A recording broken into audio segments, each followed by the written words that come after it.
Good morning, everyone. My name is Howard. I'm a PhD student at a Turbulence Research Lab at University of Toronto. Today, I'm going to talk about some of the different ways in modeling a 3D synthetic jet actuator, also known as SJA, in a Crossflow. So, starting with a bit of background, the underlying physical phenomenon that we're trying to combat is flow separation. So here we have two airfoils. The upper one is a zero angle of attack. The flow is fully attached. We have some very low frequency wig. The sketch below, we have the same airfoil, but at a high angle of attack, AOA. And you can see the flow at the leading edge shortly after as a fully separated, leading to stall airfoil. This has a pretty adverse impact on the performance of the airfoil, since you have a significantly increased drag and reduced lift. There are several ways to combat this. One of the methods is by applying active flow control, and synthetic jet is one of the active flow control device. So the way it functions is pretty similar to a piston, except we don't have any physical mechanical moving parts. The diaphragm is driven by a current instead. And the way it functions is that it alternates between ingestion and expulsion stroke. So during ingestion stroke, it entrains fluid from the external environment into the cavity, and then during expulsion cycle, it shoots a vortex ring out. And the way we apply these synthetic actuators in an airfoil is that we apply an area of them close to the leading edge, usually right before the unactuated separation point. In this case, we're using 3D synthetic jets, 3D circular SJAs. But another method is that you can also apply a slot-based SJA or other types of synthetic jet as well. So here we have some smoke visualization that highlights or indicates, showcase the effect of the synthetic jet very well. So on the left with flow control, we can see a basically fully stalled airfoil where have a significant flow recirculation bubble. Applied with adequate SJA controls, the separation is basically suppressed, and then the size of the wick is also a lot smaller. Now, so in an experiment, you just attach the SJAs onto the airfoil, but in numerical, there are different ways of modeling it. So starting with some of the components, we have the cavity of the SJA. The cavity usually houses the diaphragm. The diaphragm can be on the bottom or on the sidewall. And then we have a neck that connects between the cavity and the crossflow region. Finally, the jet slot is what we use to describe the area immediate to the crossflow surface. So there are three primary approaches of modeling SJA. The first is modeling the whole SJA by apply a dynamic mesh. This would numerically model the actual expulsion and ingestion cycle of the diaphragm. This is the physically most accurate way, but it's also the most computationally expensive method. And therefore, another way of reducing the computational cost is by omitting the cavity, where we apply a velocity profile at the bottom of the neck. And in our study, the velocity profile that we applied is known as the Wormsley solution. It's a pulsing jet, laminar, pipe flow, analytical solution. This was recently used in a DNS study on investigating SJAs as active turbulators. And finally, the third case is we're also going to apply the Wormsley solution onto a jet slot only configuration to see what happens if we omit both the cavity and the neck. So the simulation is run in an open foam. The turbulence model we've used is the LSKE model. This is based on a standard K epsilon model, but then it's applied with damping functions.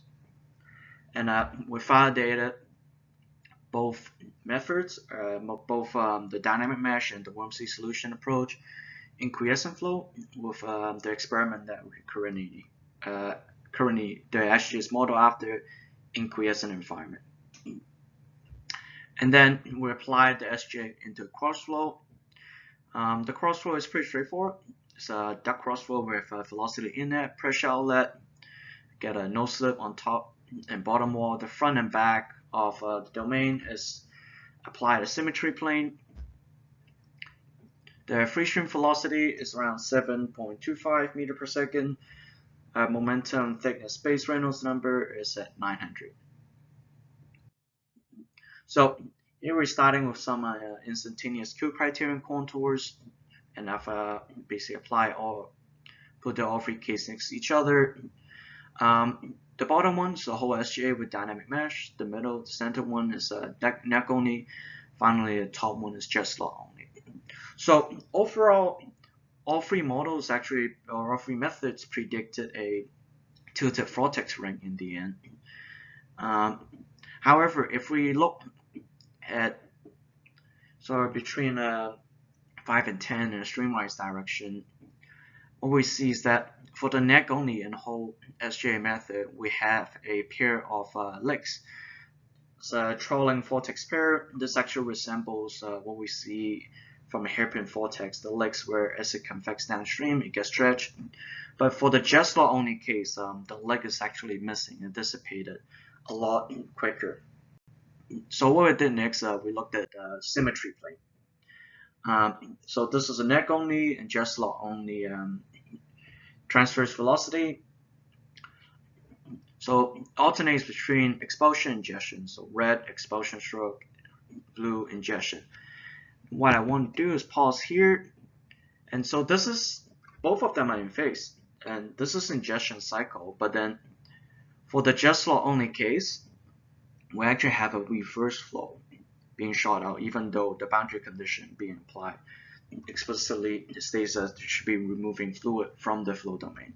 And what this has in the impact in a crossflow environment is in a time average context is pretty significant.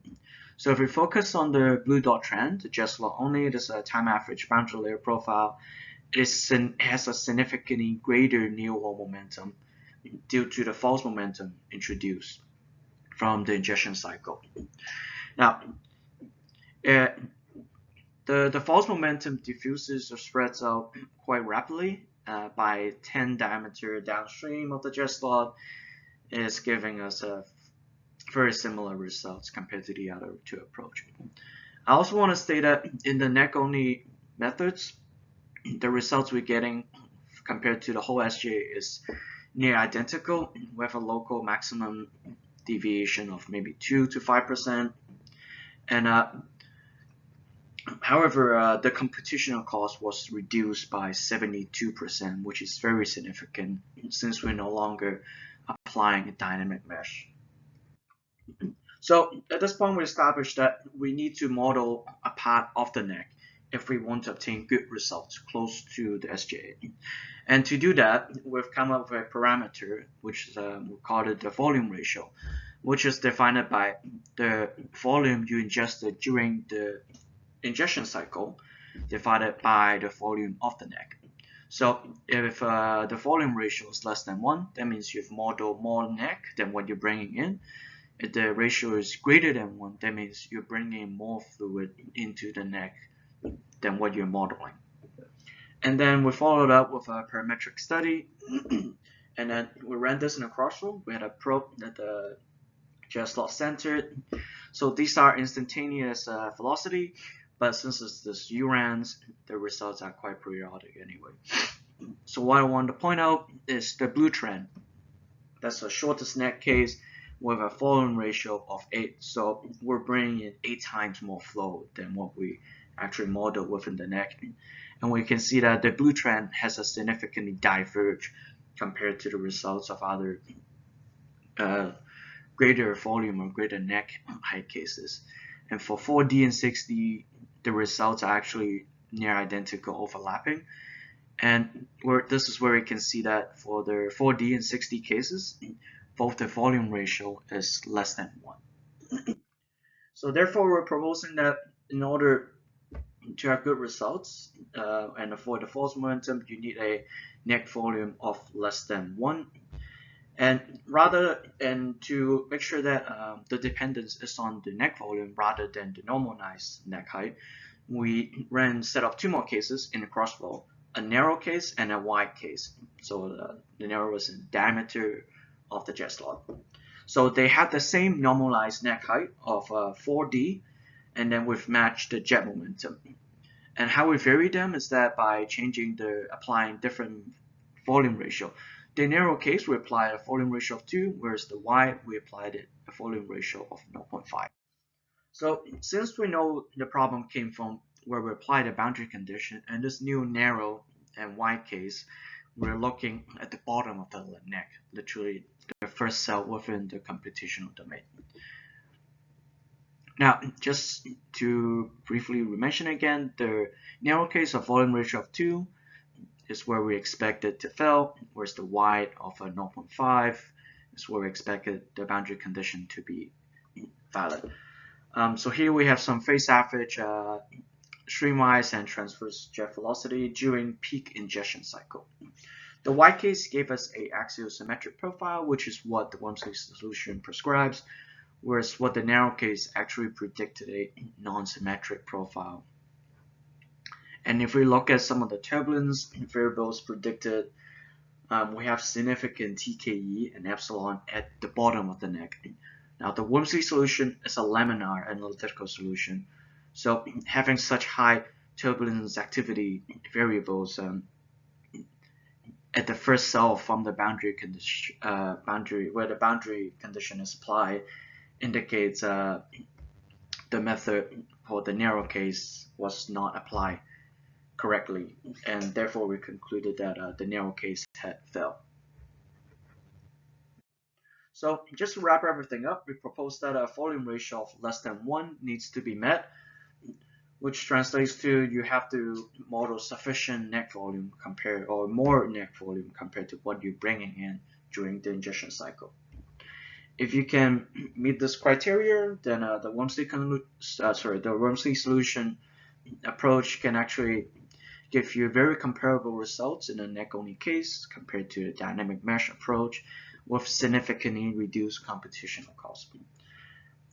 Failing to model sufficient neck volume or omitting the neck entirely rendered your results to be only valid further downstream, and in this case, XD of 10. Thank you for listening.